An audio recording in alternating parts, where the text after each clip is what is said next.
สมบัติเนาะ PFC เด้อฟังแกะอ่อนขานเด้ออยู่หันคุกไม้ตัวนี้นี่มี5 ตัวเด้อยามเช้าเนาะ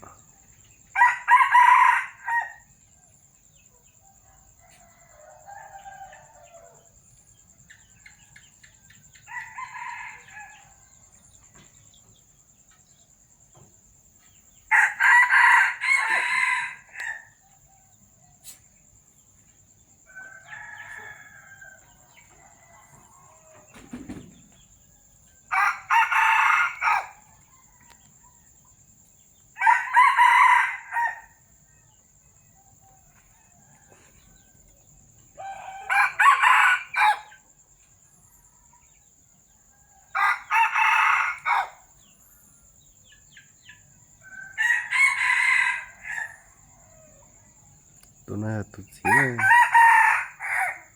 จะน่าจะโตให้จะว่าควนอ่ะจะขอควน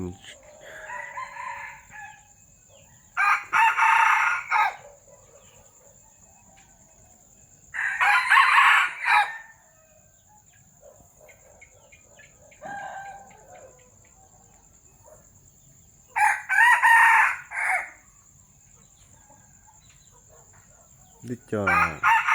ควนยังจงเสนอจะรับไกลหน่อยนะ